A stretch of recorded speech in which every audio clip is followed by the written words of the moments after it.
Hello, it's Kerri here. Set this up. Oh, here we go. All right, I'm just going to check everything is working. Yes, getting better and better at this. Um, all right, I'm coming in via Zoom again because I want to share my screen a little bit today as well. I find it's a bit better doing these chats if I can show you some things as well. So I like to share the screen. And that's why setting up is always scary for me because there's all little bits and pieces you've got to do to be able to share through a streaming service. So I should be good at it by now. And honestly, I've done it enough times. But anyway, all right. So it's Tuesday, of course, Tuesday art chat, I should say. And yeah, it's been a great week so far. I don't even know what I've done. I can never remember what I did yesterday or the day before. I went up to Woodgate actually, and I'm a minute early, Odette, I know. I'm actually, yeah, like I said, I'm getting better at this. But I went to Woodgate to drop a couple of paintings off it was the Woodgate Spring Art Festival, something like that. I can't remember the name of it. But yeah, they ask local artists around to put work in their art exhibit. It goes over a few days, and there's a market, and they have a gala dinner and all this sort of stuff. So yeah, I've been up to Woodgate and then had to go up again yesterday and pick it up. So it's only over the long weekend, but I've made a point next year rather than because it's an hour and a half drive for me to get there. So rather than me drive up there Wednesday and then again Monday, it's a beautiful place because you're right on the beach. So it's nice anyway. But next year, I'm organising with them that we're actually going to stay the whole time up there, take the van up, and I'll probably do a workshop up there as well. That way I'll be able to go to the opening dinner and just enjoy the whole experience rather than just racing around like a mad person. So I need to learn to think smarter, like organize things a bit in advance would help. So all right, hi Holly and Rhonda, and of course Odette's on. Say hi if you want, add comments as I'm chatting, put questions in the chat as well. I'll check those as I'm talking. But today I wanted to talk about the five most, or what I think are five common mistakes in painting realism in soft pastels. Hi, Karen and Helene as well, getting on. So, yes, so that's what we're talking about today. So, just common mistakes, not so much pastel mistakes, because I talk about them a lot, and I can talk about them like in another chat about using the right paper, all that sort of stuff. But you're probably sick of hearing me talk about that. But these are more common mistakes in achieving realism. We're talking soft pastels, but these would go with any type of realism. So, hi, Audrey. Okay, so I suppose with realism, to achieve realism, it's making objects look 3D, isn't it? So that's the main goal is to get those objects looking three-dimensional and realistic. But sometimes, realism is hard to do, and you have to have a lot of patience. And there's a lot involved to get it to look real compared to looking, everyone says cartoony. I don't know if that's the right word, but looking like it's not like a kid's drawing. Not the kid's drawing's bad, but you know what I mean. You've got to get that depth and everything to make it look real. But I'm not talking hyper realism. Hyper realism would be next level. I like to sit in between. I'm not I like my work to look like a painting or a drawing. I don't want people to think it looks like a photo as such. I want it to look like they can tell straight away it's a painting. But hyperrealism would be exactly these same 5 points I'm going to make, but just next level, like even more hours spent. So you just, yeah, a lot of patience. Hi, Farley and Michelle and Susie are on as well, and Jeanette and Elaine. Awesome, everyone's getting on now. Okay, so the first common mistake, I suppose, is focusing too much on color and not enough on value. So incorrect value relationships is I always say value is the most important thing when trying to achieve a realistic looking painting. So, and I think we can get really hung up on color sometimes, where it's actually the value that is what is creating that realistic look. It can be any color, and I wanted to share a couple of photos here of some paintings and explain what I'm talking about here. So yeah, like many artists get caught up with choosing the right colors, but forget that accurate value, which is lightness or darkness, is what gives realism depth and dimension. I find beginners don't go dark enough. They're a bit scared to really push those darks, and that can really sort of make a huge difference as well. So creating a solid value study or underpainting before adding color can really help. So I know that's not, it can sort of be achieved with pastel, but more with, you might see that with a lot of the old masters actually did it, where they do a full oil underpainting in all the tonal values from light to dark. And then they come back over and glaze color and that over the top of that. And you could probably achieve that. Sorry about my croaky voice. I know I've seen a couple of artists do it before. They'll get their sketch down and then just with their pencil or like with their black pencil or maybe a Payne's grey watercolor thinned out to sort of add in your darks, your shadow areas, to that way it sort of gives you an underpainting to get started with once you bring your pastel over the top. It does make it a lot easier, I think, to see that, especially we do it a little bit if we're doing like leopards and tigers, things that have like those black stripes and dots. We'll quite often go in and get those darks in first because it makes it less confusing to look at the line art when you're doing it that way. But a full underpainting in just like a Payne's grey watercolor is a really nice way as well to get started.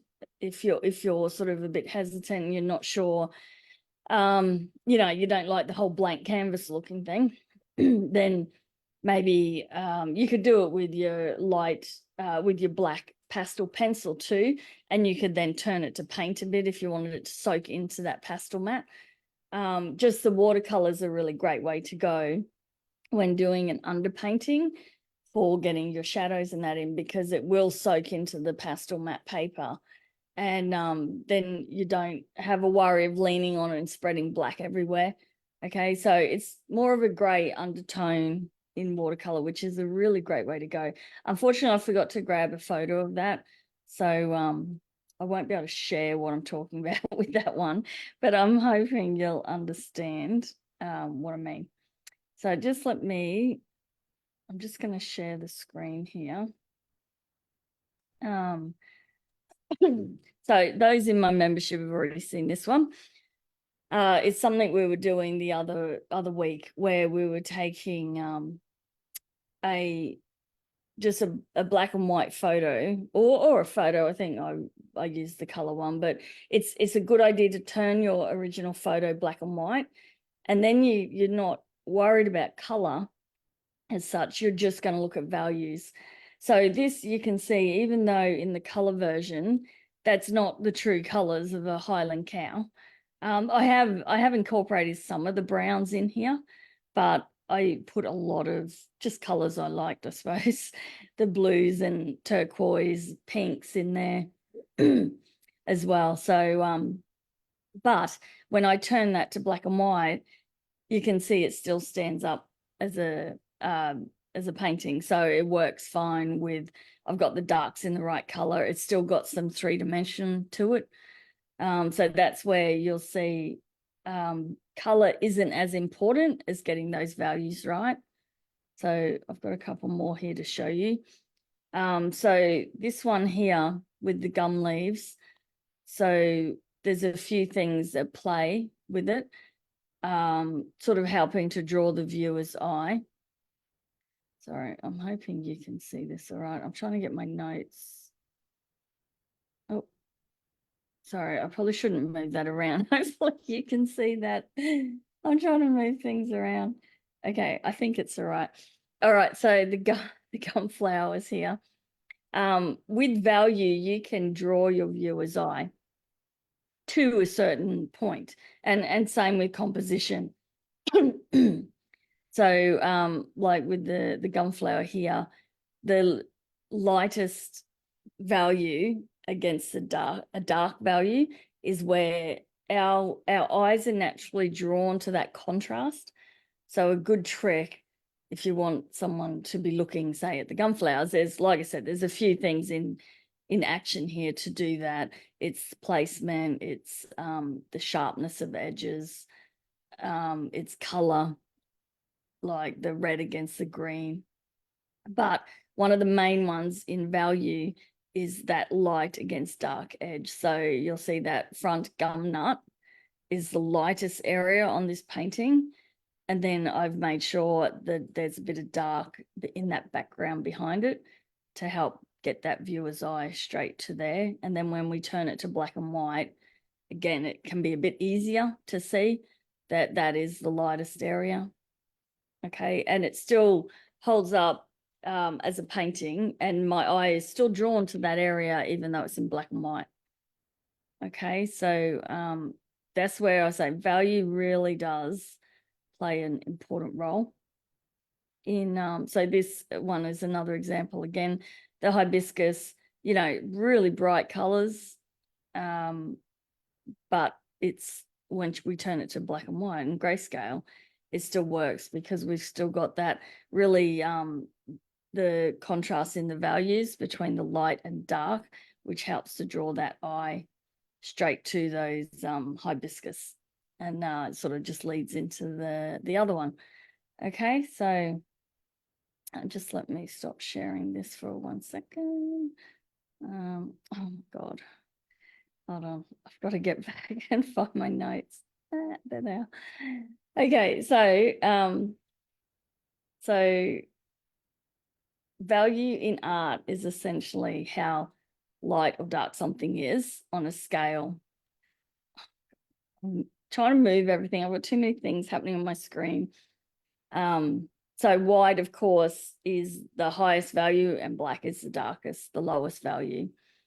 Okay, so like I said, a good way to get started is to work in black and white. If you're really, really struggling with creating realism, I would go to drawing in charcoal or graphite to get started. That's why in the membership in the Creative Barn, we do pastel, but we also, I throw in charcoal and graphite because it all works together in creating a realistic painting. If you can get those values right, then your color is sort of secondary, I suppose.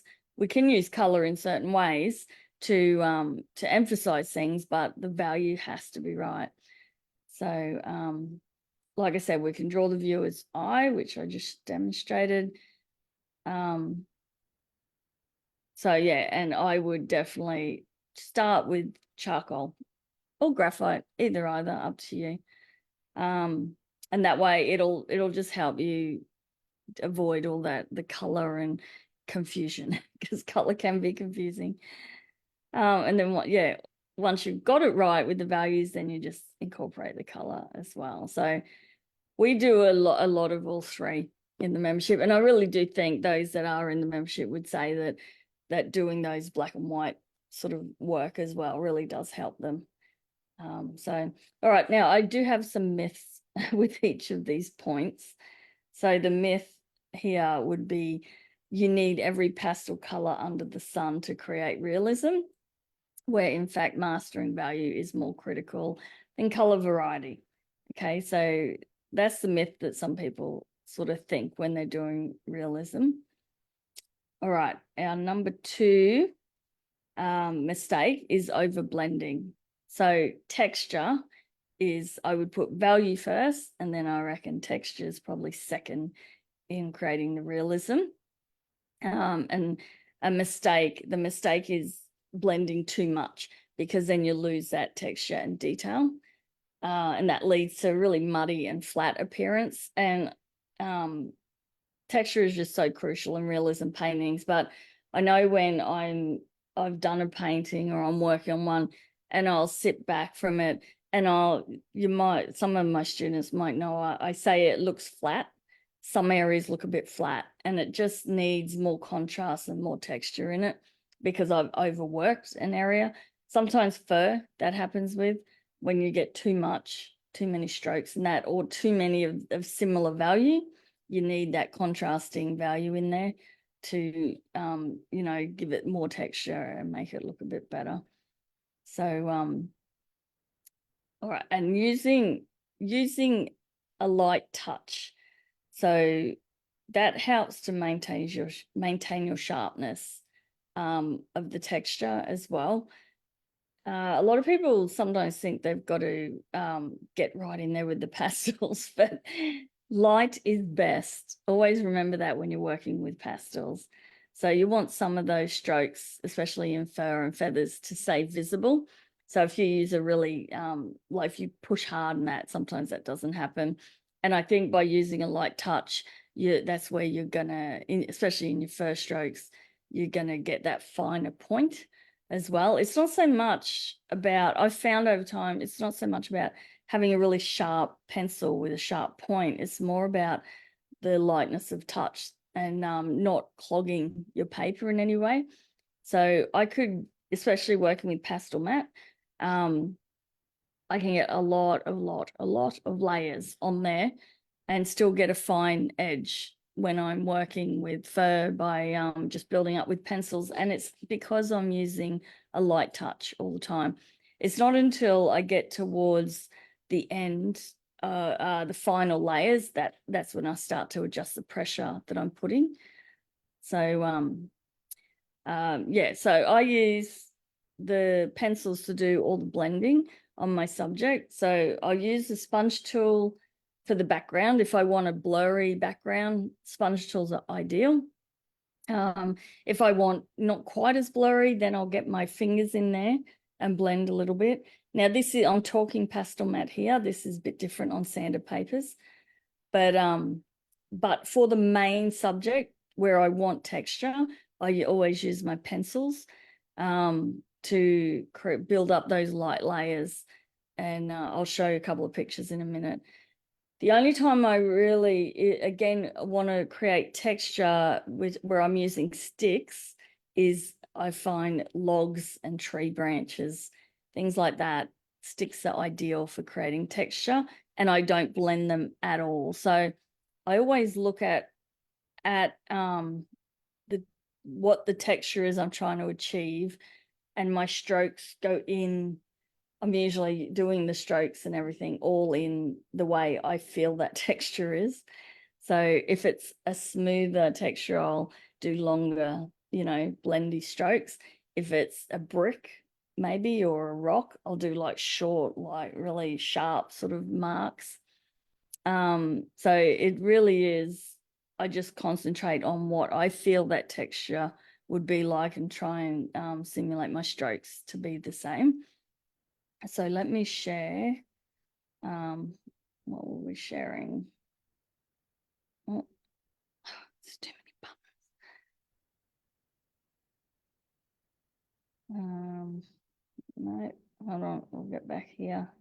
There we go. Okay, so this little raccoon has lots of different textures in him.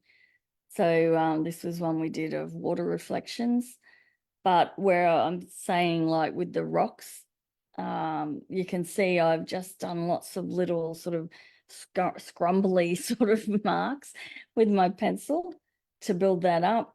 So the initial underpainting is done with sticks, and I use the sponge tool a bit on the rocks, but then maybe you could use your finger on pastel mat if you don't want it as blended together. So there's like the different stages. So the sponge tool makes everything very blended, very soft, whereas you use your finger, it'll still make it blurry, but not as blended into each other as the sponge tool does. And then the pencils are always, for me, the texture. So in the back of the behind the raccoon there, I had some green stick pastel down, and then I'm pretty sure I just came back over it with the darker pencil to create some of those sort of darker marks.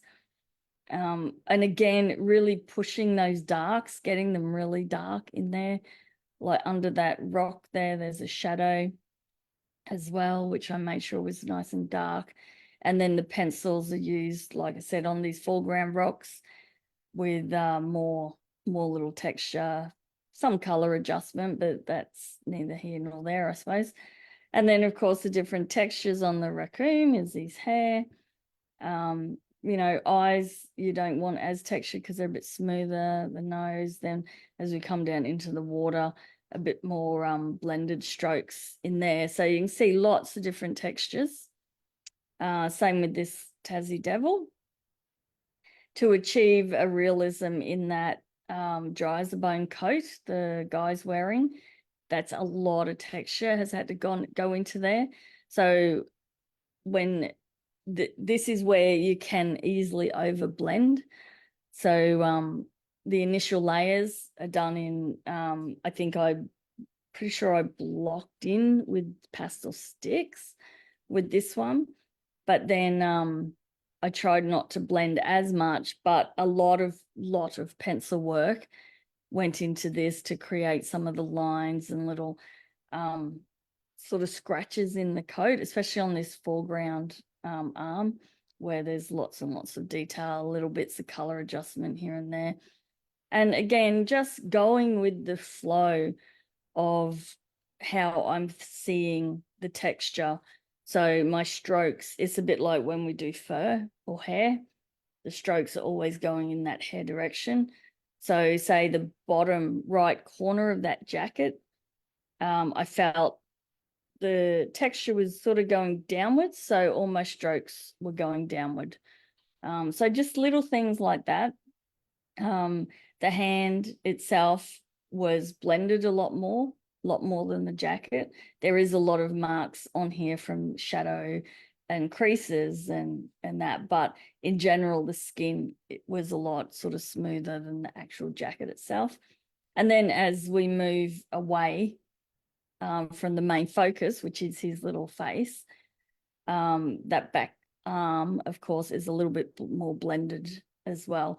So you can see texture plays such a large part in realism, because if I didn't have all that texture there, it wouldn't work at all, would it?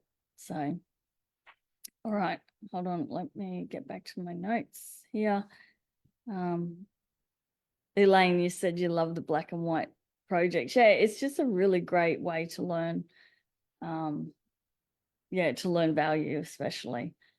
Okay, so I've lost my notes here. Okay. So placement of color rather than over blending can really help. So the myth here is blending is the only way to smooth transitions. So I do use blending a lot to smooth transitions, but some believe blending is the key to realism, but controlled, unblended strokes often add life and vibrancy. So yeah, if we don't see everything blurry in our eyes when we're looking at things in real life. So that's where the texture really plays a huge role. And it also, again, can draw the eye. So going back to that gunflower photo I showed earlier, the painting. That was another way to draw the eye to that particular spot, is to make sure there was plenty of texture and unblended strokes, I suppose, to draw that eye there. So, all right, what else we got? Lack of layers is number 3. How's my time going? All right, we're doing good. Okay, so the mistake here is using too few layers, which results in a lack of depth and richness, of course, to the final piece. So my fur technique is to build up many layers. Then I quite often, again, on pastel mat, the sandpapers don't really do this as well. But once I've built up lots of layers, I'll then lightly blend with my finger. So you can still see the layers, but they're just a bit softer, a bit of a blurry edge.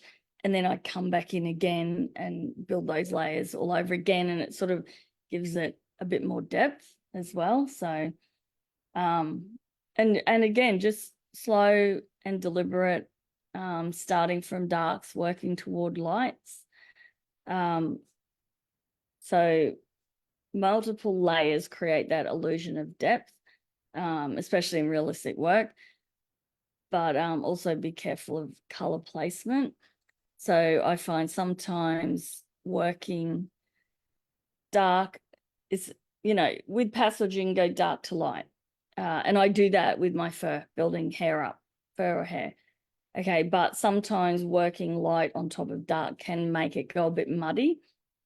So say, for example, if you're doing a black and white dog, for example, I always do a block in first.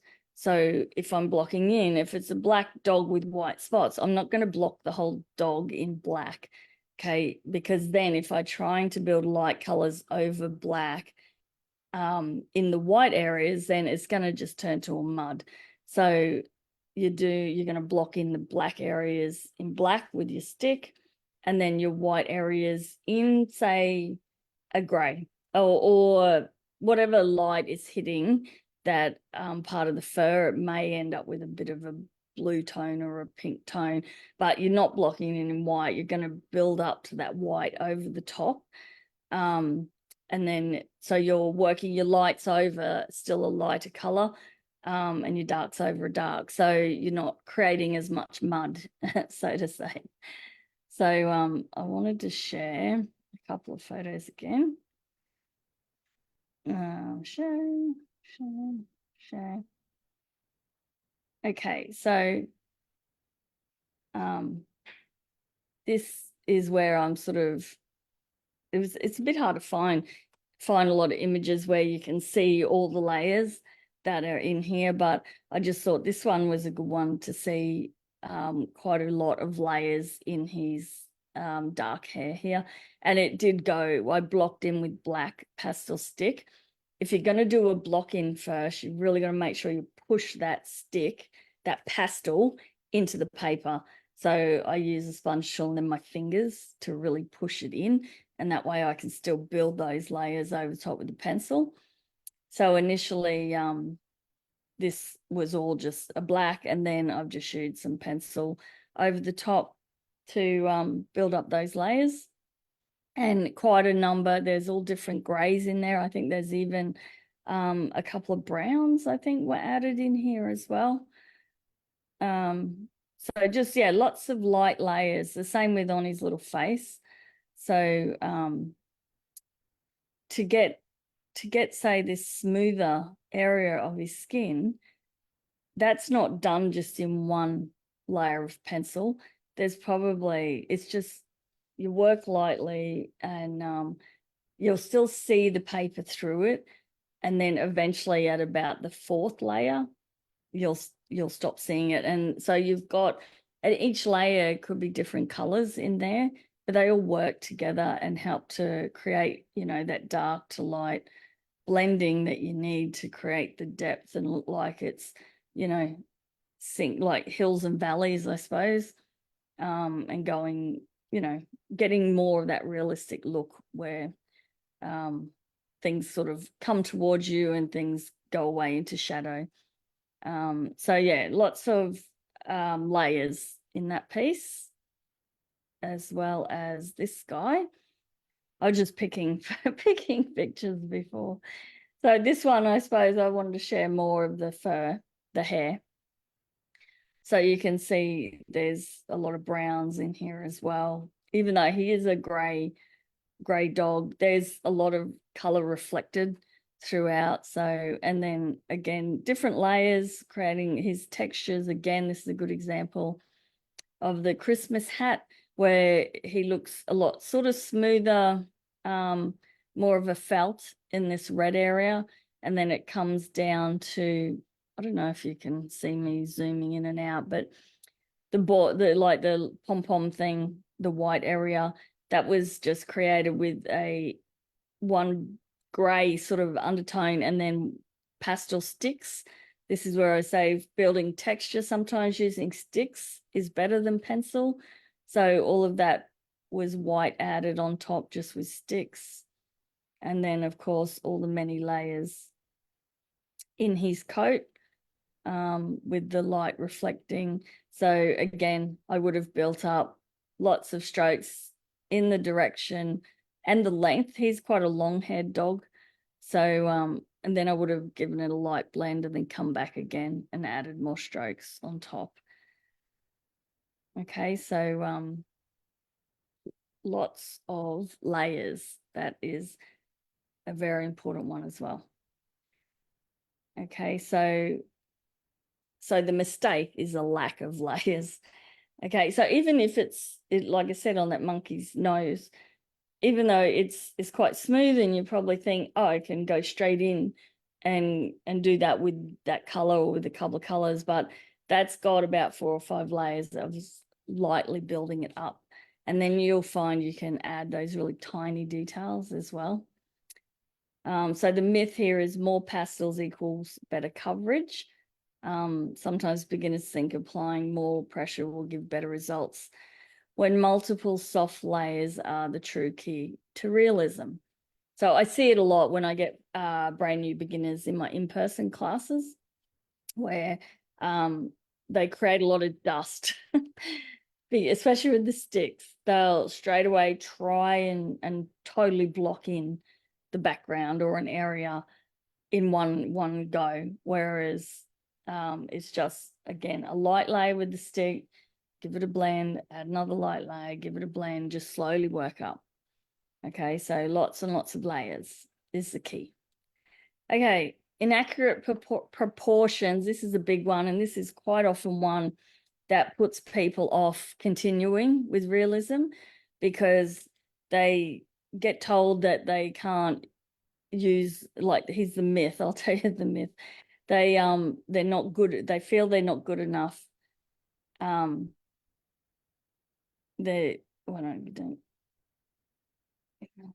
Okay, sorry, I'm trying to read my myth. If you're good enough, you don't need to measure or use reference tools. That's the myth, where in reality, most professional artists use aids to ensure accuracy. Okay, so they get told, you know, you need to draw from scratch, and drawing from scratch takes a long time to learn. So if you're an absolute beginner, and like I said, a lot of professional artists use aids as well to get that initial sketch down and accurate. So I see it all the time. They come to class, no, I don't want to use line art. I want to freehand it. Like, go for it. Yep, go. I'll encourage anything. If someone wants to freehand, I'll offer them ways that they can get their line art down. But if they want to totally freehand, I let them go. And usually by the end of the lesson, you can tell they're not happy. I've taught them the techniques of pastel, but I can teach them, they can do the best job of value and you know, the texture, everything we've talked about. But if your proportions are out, there's no saving it. And then they get disappointed because it looks, you know, not great. But it's because they didn't want to spend, they've either felt it was cheating or they didn't want to spend the 5 minutes transferring their line art. They just wanted to freehand it. And that's great if you're good at freehanding. but not great if you're not. So inaccurate proportions are one of the biggest killers of people's motivation, but also you can't do realism if your proportions are out. Okay, so rushing that initial sketch or outline is a big mistake, and it leads to inaccurate proportions and structure. This is often the root cause of why a piece doesn't look right.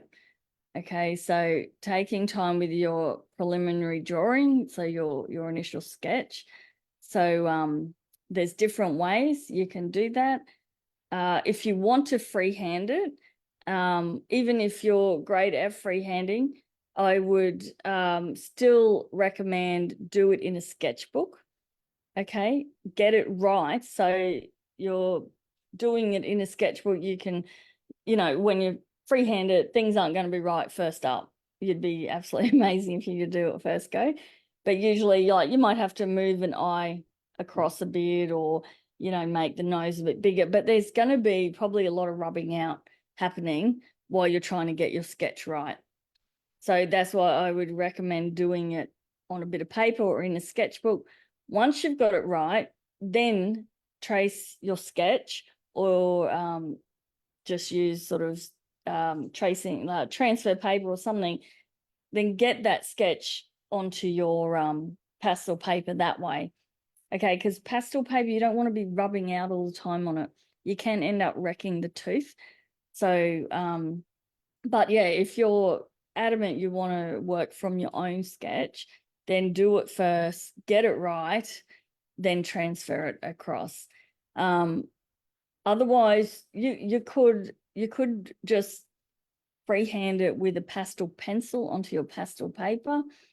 But like I said, normally if you're not rubbing out, which can ruin the tooth, you'll end up with a million lines trying to get them in the right spot. And again, you can't really draw on pastel paper with graphite pencil, because graphite, the pastel doesn't like to stick to graphite very well. Okay, so you're going to be using a pastel pencil, which can create quite thick marks, and then if it's not right, you're going to have to try and move it, and you will end up with a mess. So I would definitely suggest doing your initial sketch and then using one of these methods to transfer it. Okay, so there's different ways. Like I said, you could trace a line art like this. This is as big as I would go with the line art. So what I do is, this is from one of my photos of a dingo.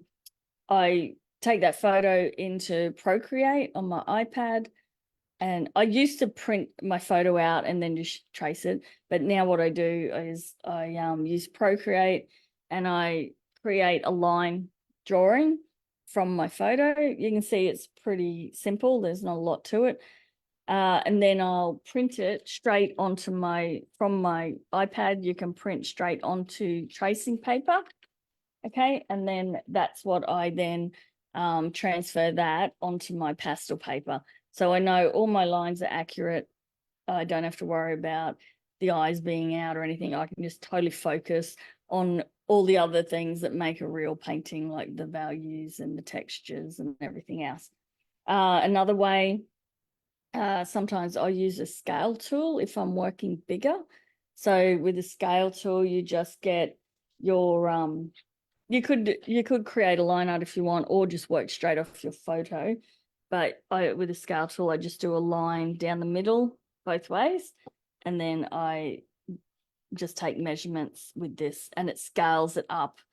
So you measure at one end, and then the opposite end makes it bigger. Okay, so if I'm doing a bigger piece, I'll quite often use a scale tool, especially if I'm doing charcoal, because I find charcoal I can be a lot looser with it. So that little tool there is great. It's a scale divider tool, I think they're called. And then what else did I have? A grid. Of course, I'll show you a couple of apps for grids. And there is also a projector. So this is just a little projector I bought I did have another one. It was about the same size as this, but I just bought this one the other day because my other one was really painful to use. So I haven't tried this yet. It wasn't very expensive. I think it was around $50 or $70, I think. It was just on Amazon. I'm going to try that hopefully soon.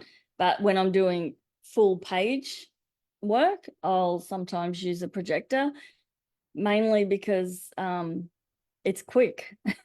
It's very quick. I could grid it, but to grid takes forever. And again, you end up with all of those lines all over your pastel paper. Whereas if you're just using a projector, you don't have all those lines. Let me share again. I'm going to show you also at, I'll show you a couple of these apps. And at art class the other day, one of my students, we were using one, which was a lot of fun here. This is Libby, and this is the Da Vinci Eye. So this one, you look through, I'll show you the app in a sec, but you look through your phone, like we placed it above, you got to place it above your paper, and you can see the picture and it's transparent. So you can see your hand through the picture when you look through your phone. So you can just follow the lines. It's a really great little, it's like a projector, but on your phone. Okay. Oh, I don't have, I thought I had it. Sorry. It's called Da Vinci, the Da Vinci Eye. So actually I do have it. Let me stop sharing for a second. There it is there. I have it on my computer. There we go. Let me go. This is it here. Okay. So it's the Da Vinci Eye app. Okay. So essentially you look through your phone, you position your photo over the top of your paper, and then you can see your hand through it and you can follow along the edges. Okay. So that's a really great little app there. And I'll just show you a couple of the grid ones. Let me go back to this. So this is a grid app for your phone. So doing grids, so you put a grid over your photo, and then you draw that same grid onto your pastel paper, or you could make it bigger by doing the grid on your pastel paper twice the size to make if you want to make it bigger. But again, you've got to draw all these grid lines all over your pastel paper, which I've done it a couple of times, but I find it's hard to get rid of those lines, like to blend them into your pastel work, even though you need to draw those grid lines in pastel pencil, so it will blend with your pastels. But yeah, I still didn't really like it. I hated having all these square lines all over my work. Okay, but that one there, sorry, that was the Android one. It's called Artist Grid. If they're still available. This one's a Apple one. Grid, I think this one is still available. But it's just a couple of apps that help you out. They're always handy as well. But you can just do your own grid, like you can draw it yourself. Let me get back here. But yeah, it's just a lot of work where in 5 minutes you can grab your projector for a large work. So I just take my pastel paper to the wall and I sit this on a stool and it projects. I just stand there and I draw around, just like that Da Vinci Eye is a projector through your phone. So all right, what's Victoria got? I wanted my raccoon bigger to fit my page. I did the drawing on a separate piece of paper, then traced and transferred it to my paper. Yeah, well, that's it, Victoria. Yeah, it's a good idea. I do it on a separate bit of paper, like I was saying. That way you're not making all your mistakes and rubbings out on your pastel paper. Yeah, Karen has the Da Vinci Eye. And like she said, you can fit it to any size. So it's a pretty good little app. It used to be free. You do have to pay for it now. But I think it's only like $50 a year, something like that. It wasn't that bad. Okay, I'll find my notes again. All right, how's time going? All right. So yeah, so inaccurate proportions, that is number 4, and a huge one. They're all huge ones. I would rate these as very much as important as each other. I always say value is the most important, but I think these 5 really work together.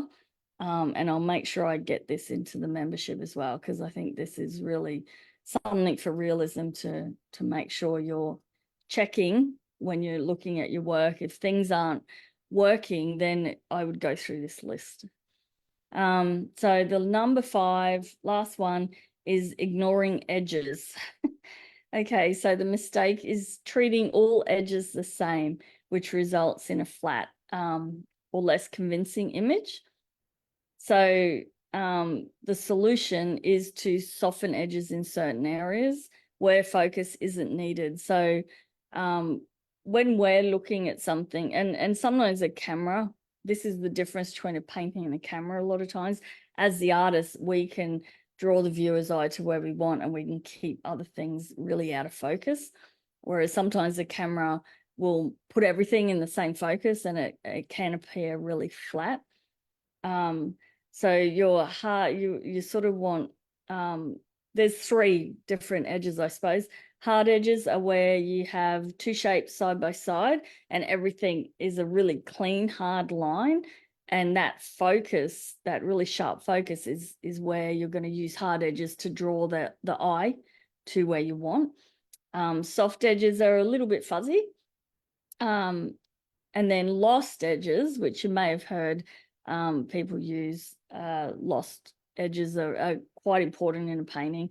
They're where you can't distinguish between where one shape stops and the adjacent one begins. So I'll show a couple of pictures here so you can understand what I'm talking about. Share screen, we'll go back to this. This one here, this is a Rembrandt. I think it's a self-portrait, was when he's like in his 20s or something. Absolutely master, of course, at realism and portraiture. So you can see in his face, there is hardly any edges at all.